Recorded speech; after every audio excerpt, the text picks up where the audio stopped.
Jesus Cristo, ontem e hoje e por toda a eternidade. Jesus Cristo, ontem e hoje e por toda a eternidade.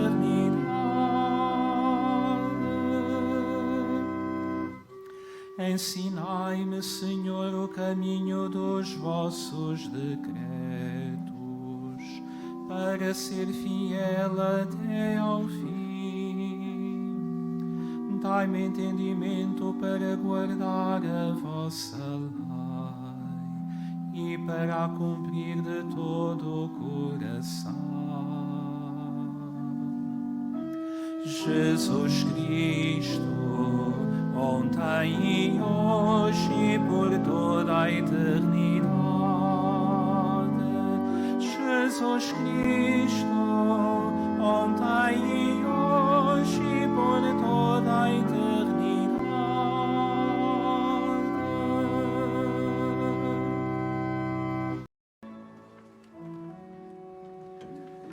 O Senhor esteja convosco. Ele está no meio de nós. Evangelho de Nosso Senhor Jesus Cristo, segundo São Lucas. Glória a vós, Senhor.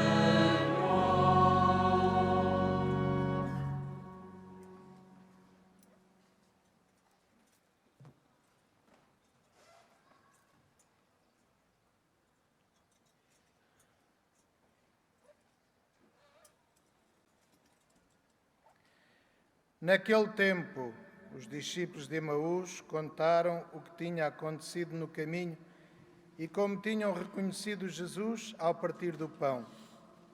Enquanto diziam isto, Jesus apresentou-se no meio deles e disse-lhes: A paz esteja convosco. Espantados e cheios de medo, julgavam ver um espírito. Disse-lhes Jesus: Por que estáis perturbados e por que se levantam esses pensamentos nos vossos corações? Vede as minhas mãos e os meus pés. Sou eu mesmo. Tocai-me e vede. Um espírito não tem carne nem ossos, como vedes que eu tenho. Dito isto, mostrou-lhes as mãos e os pés.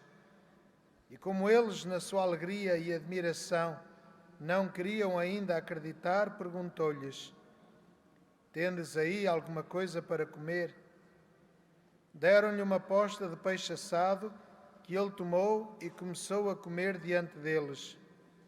Depois disse-lhes: Foram estas as palavras que vos dirigi quando ainda estava convosco. Tem de se cumprir tudo o que está escrito a meu respeito na lei de Moisés, nos profetas e nos salmos. Abriu-lhes então o entendimento para compreenderem as Escrituras e disse-lhes: Assim está escrito que o Messias havia de sofrer e de ressuscitar dos mortos ao terceiro dia, e que havia de ser pregado em seu nome o arrependimento e o perdão dos pecados a todas as nações, começando por Jerusalém. Vós sois as testemunhas de todas estas coisas. Palavra da salvação. Glória a vós, Senhor.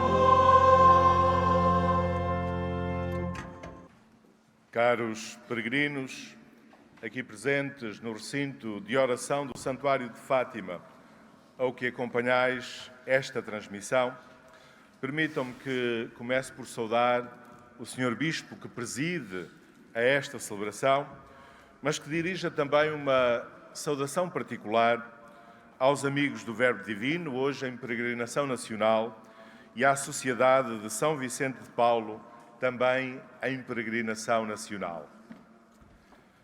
Nós continuamos a celebrar festivamente a Páscoa da Ressurreição. E a palavra de Deus, agora proclamada, diz-nos que a presença de Jesus Cristo vivo nas nossas vidas é um permanente desafio à conversão.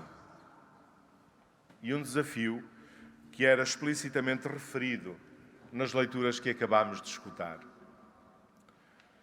O Evangelho põe diante de nós uma das aparições de Cristo ressuscitado aos seus discípulos e volta a sublinhar que Jesus se faz presente na Assembleia reunida, isto é, Jesus vai ao encontro dos seus discípulos reunidos, mas faz presente também na palavra proclamada, essa palavra que Jesus explica aos discípulos, e na Eucaristia.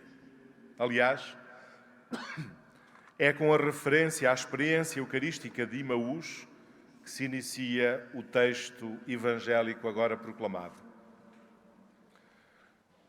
Para nós cristãos, celebrar e viver a Páscoa é primeiramente fazer esta experiência do encontro com Cristo ressuscitado.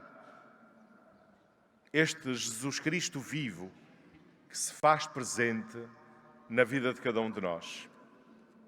E isto exige conversão. Exige, antes de mais, a conversão do olhar e do coração para reconhecermos os muitos modos pelos quais Cristo se faz presente hoje na nossa vida.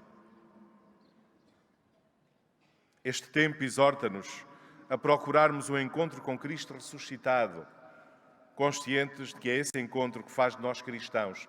Não basta reconhecermos que o Senhor se faz presente na palavra, na Eucaristia, na Assembleia reunida, na oração.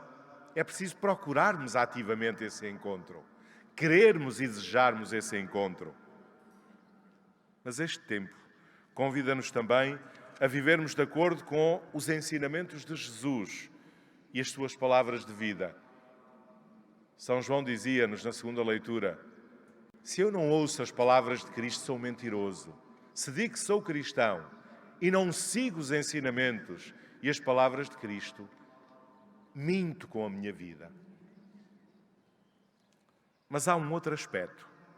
Um aspecto em que se revela ainda mais necessária a nossa conversão do olhar e do coração para acolhermos a presença de Jesus Cristo ressuscitado. O evangelista sublinha que Jesus se apresenta com as suas feridas, com as chagas da crucifixão e morte, sinais eloquentes da sua entrega por nós. E por isso, diante da dificuldade dos discípulos em reconhecê-lo, diz: vede as minhas mãos e os meus pés, os lugares das chagas, esses sinais permanentes do seu amor sem medida. Jesus não se faz reconhecer pelo seu rosto, faz-se reconhecer pelas suas feridas. E faz-se reconhecer hoje nas feridas daqueles que nos cercam, com quem contactamos ou com quem vivemos. Hoje, a experiência da presença de Jesus Cristo vivo tem de passar necessariamente pelas feridas dos nossos contemporâneos. As vítimas da guerra, seja na Ucrânia, na Palestina ou em Israel, esta noite alvo de um bombardeamento, ou as vítimas da guerra em qualquer parte do mundo, sejam os que são vítimas de todo o género de violência, os que sofrem abusos e exploração de todo o tipo, os que experimentam a pobreza, os migrantes desprotegidos e explorados, aqueles que à nossa volta sofrem e desesperam diante dos dramas e situações que a vida lhes põe diante, são para nós hoje presença de Jesus Cristo. São um desafio a reconhecermos que Jesus, vive e ressuscitado, se faz presente nas nossas vidas. Jesus faz-se reconhecer pelas suas feridas, mas hoje são as feridas daqueles que nos cercam. E reconhecer esta forma de presença de Jesus, esta forma de presença real de Jesus, exige-nos um enorme esforço de conversão. A tentação de procurarmos justificações para o sofrimento que nos cerca e a tentação de nos fecharmos na concha da nossa indiferença são tentações reais. O tempo da Páscoa que estamos a viver é, por isso, tempo para esta conversão do olhar e, sobretudo, para esta conversão do coração. Olhemos para o exemplo dos Santos Pastorinhos de Fátima. Os Santos Pastorinhos de Fátima deixaram-nos, de facto, um vibrante exemplo desta capacidade de reconhecer a presença de Jesus Cristo no sofrimento daqueles que vinham ao seu encontro. Deixaram-nos um comovente exemplo de empatia e de compaixão diante das feridas daqueles que os procuravam, suplicando que intercedessem por eles junto de Nossa Senhora. Na sua tenra idade, eram crianças, deixaram que o Senhor convertesse o seu olhar e o seu coração e souberam reconhecer nas feridas daqueles com quem contactaram as chagas abertas do Salvador. Vede as minhas mãos e os meus pés, sou eu mesmo. Uma última insistência da palavra de Deus é no testemunho. Quem faz a experiência deste encontro com Jesus Cristo na sua vida, nomeadamente na pessoa daqueles com quem contactamos, quem faz esta experiência de encontro com Cristo sente a necessidade de o dar a conhecer. Na primeira leitura, São Pedro dizia que ele e os restantes discípulos se sabiam testemunhas de Cristo e da sua presença no meio de nós. E no Evangelho é Jesus quem nos diz: vós sois as testemunhas de todas estas coisas. O desafio não é apenas o de fazer a experiência do encontro com Cristo, é também o desafio de o dar a conhecer. E isto também exige da nossa parte conversão. Uma conversão que nos leva a ir mais além de uma vivência cristã rotineira e demasiado acomodada. Caros irmãos e irmãs, Jesus Cristo está presente aqui conosco, está no meio de nós. Foi em seu nome que nos reunimos. É para o encontro com Ele que viemos. O encontro nesta Assembleia reunida, na palavra proclamada, na Eucaristia. Mas não deixemos de o reconhecer real e verdadeiramente presente naqueles com quem vivemos e contactamos e nas suas feridas. E sejamos testemunhas desta presença salvífica de Jesus, o único capaz de vencer os nossos medos e angústias.